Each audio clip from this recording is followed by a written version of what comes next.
السلام عليكم ورحمة الله وبركاته. أشام أركبون هردوتو تافي كبجمتو ذكية أكمل جزرتو جباتو سنجتشا النجا الحمد لله. سن اللي نجا في رحمن ربي وكم جرتني سن الرهاجراتو جتشا. إجاكا فيديو كلي سجدي سري لك سرتي جولين باي إنكي سيادة كيس اللي بسرتن جتشورا. إن اسمالي واي أبوليتين كنا دلالتين بيرو. Birrii baatii jahaa na dhorgattee na cabarbartee yookaan natti fakkeessitee na sobdee na nyaattee achi booda immoo isiin sunuyyuu da'umsarratti boqattee jettee da'umsarratti duute jettee subhaanallah. Namni kun jechuudha ta'u ofiitu haga nyaatu hin beeku. Tama ofii harkaa qabu rizqima isaatu tama ofiiyyuu xaaratee haga nyaatu kan beeyne haqa namaa sassaabbata jechuudha. Wallaahi billahi haqa namaa sassaabbata jechuudha. Obboleettiin keenya kuni maal jettee akkanatti ani yeroo san haaraadha. Biyya hin beeku, nama hin beeku, maallaqa kan akkatti ergatan hin beeku. Maallaqa harkumarratti qabadhee taa'anii ture. Erga harkarratti qabadhee taa'anii ture ji'a 10 gaafa ga'u maallaqa ji'a 10 jechuudha. Ergasii daldaltittiin kun natti dawwaltee maallaqa yoo ergachuu barbaadde nurraanin ergadhu hin erginaa. Baankiidhaan waliin madaalu naan jettee natti himtee isiin gaafa jettu anis achi garagalee maatii bira teessutti himtee gaafa isaanitti himu isaan immoo waan beekaniif yeroo baay'ee hin beekan yeroo baay'ee hin argan jechuudha. Namoonni akkanaa kunniin bar nama nyaatanii nama shawwadanii waan jedhan isaanis ibsaniif jechuudha micattii kanaa. Isiinis micattiinis achi deebitee gaafa kanaa warri kun maal jedhaniini baankiin si ergina qaxxitaan oo si ergina. Namoonni akkanaa kunniin ijoollee baay'ee nyaatanii jedhaniin ennaan isiin kun maal jetteeni bakka warri si erginaa baankiin si ergina naan jedhanii jetteen achi deebitee isii sanitti himte daldaltittii sanitti jechuudha. Gaafa isii sanitti himtu isiin tunoo maal jetteen isiin isii nyaachuuf muratte ka qophooftee jirti. Rabbi isii nyaatu eda ofuun beeytu. Maal jettiini baankiidhaan rakkasaa bar karaa gabayaa gurraachaatiin siif ergaa sharafni haganaa jira jetteeni akka nama isii yaadeetitti isii nyaachuuf isiin immoo duuba nyaatamuuf jirti jechuudha. Gaafa kana micattiinis hin beeytan hundumti kennaayyuu sharafni amma namaayyuu gaafa nama tokko gaafanne nama sanarratti sharafni xiqqoo yoo waa wal caalu ta'e saantiba 20 yookaan yoo waa wal caalu ta'e nama sanarraa ergachuuf hafuufna jechuudha. Akkuma san obboleettiin keenya kunis eega akkas ta'ee bakka anaafis faayidaadha. Karaa baankiitiin kisaaraadha.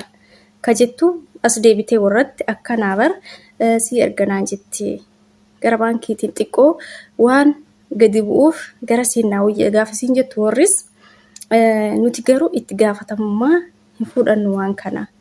Maallaqni kee yoo si jalaa bades yoo si galis akka rabbi si godhite jedhanii gaafa kaanii kennanii isii sanarratti erganiif jechuudha. Gaafa kaanii maal gootire of bira teessisti kaasiin giiftii nyaachuu eddika. Ji'a gaafa ga'u naan ergitu doosin jettuun footoo kee ossi darba.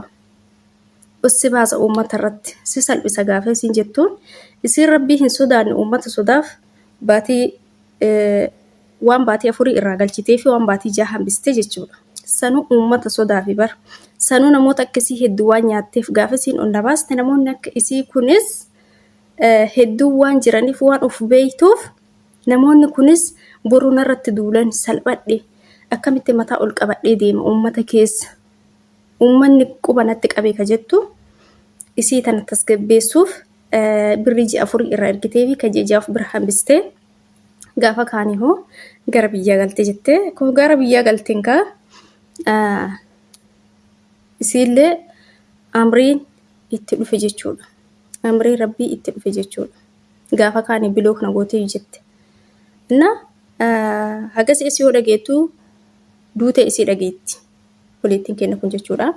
Amma mee akkamiin godhu? Anis isiin dhiifne haqa kana anis haqa kiyya anis hin dhiifne garuu birriin kun anaaf guddaadha hin beektan birrii ji'a ja'aatii miti mana namaa keessatti birriin guyyaa ja'a hojjettee iyyuu si gubdi jechuudha.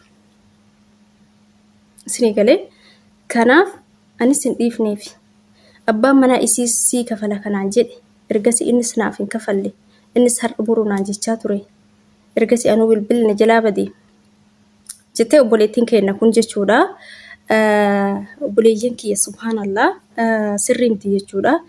Rabbiin tam ofiiyyuu halaalaan dalagatanuyyuu rabbiin nama haa nyaachisu haraam walitti qabachuu irra jechuudha. Gaafa duutuun beeytu nafseen harka rabbii jirti. Isinii galee nafseen harka rabbii jirti. Haquma nama wayitiyyuu liqeeffatteeyyuu amaanama wayitiyyuu liqeeffatteeyyuu deebisuufuu yookaan haalli yoo si mijatu dideetiin hin jedhe haga deebiftu saniif bar keessi kee boqonnaan argatu iraftiin argatu waan si mudatu beektu hadha du'inna haqa namaa kana wajjin boru du'inna haqa namaa kana wajjin yookaan namnummaan irraa liqeeffadhu sunu du'inna sun rakkoon qabu maatii isaatiif kafalta garuu ati yoo kan namni sitti hin beeyne kan namni biraa sitti hin beeyne yoo ati akka tasaa boqatteetiin hin jette haqa namaa wajjin yoo boqatte waan haga haqa namaa ulfaatu hin jiru. Kanaaf obboleeyyan kiyya yeroo baay'ee jechuudha. Keessattuu jechuudha. Namoota akkanaa kanaaf wallaahi billahi namoota akkanaa kan dhiisuufiifilleen keessi hin dhiisisiisu. Maaliif ree namni kun durumaayyuu cabarbaree si nyaachuuf namni kun durumaayyuu beekaati si nyaate yookaan nama nagayaa wayii sirraa liqeeffatee rakkoo sirraa liqeeffateetiin rakkinni wayiitiif sirraa liqeeffatee hadha boru sii galcha gara sii galchuun dhabee cinqamee waan sii galchu dhabee jidduu sana yookaan amrii rabbii yoo itti dhufteetiin jette wallaahi hin dhiistaaf. Homaa miti hin dhiistaaf garuu jechuudha nama si'a cabarbaree beekaa haqa kee ta'uu beeku haqa kee nyaachuuf si nyaachuuf nama murteeffatee itti qophaa'eetiin si nyaatee yookaan jidduu san keessa amrii rabbii itti dhufte jechuudha. Odoo inni si attaallalu odoo inni si sobu odoo inni si gowwoomsu nama sanii odoo qabriin isaatu si afobbo beettee keessi hin dhiisisiisuuf jechuudha. Maaliif ree haala namaati jechuudha. Haalli namaa garagara jechuudha.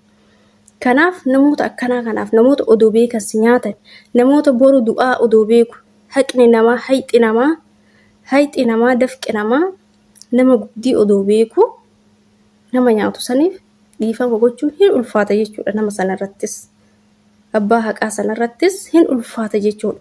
Odoo afaaniin dhiifama godheef iyyuu keessi isaa deddeebi'eetiniin itti dhagama jechuudha. Kanaaf obboleeyyan kiyyaa yeroo baay'ee yoo ergattan maallaqa keessan ijoolleen keenya jechuudha. Ijoolleen baay'ee nama koomentii irratti wallaahi odoo anis hin dhiisuuf horii jettan ni jirtan baay'een keessan jechuudha. Wallaahi hin dhiisu anis haqa kiyya. Odoo beeytu nyaattee miti akka boru duutu odoo beeytu nyaattee miti haqa namaa haqa kiyya ta'uu dafqa kiyya ta'uu odoo beeytu nyaattee miti odoo ala taate hin dhiisu jettan baay'inni keessan. Namatti dhagama dhugaa rabbi namatti dhagama. Nama miskiina nama nagaa yookaan waan sii kafaluu dhabee odoo sii kafaluuf tattaafatu. Odoo gara fuula rabbii deeme nama akkasii saniif hin dhiistu uummata akkasitti fakkaatu jechuudha.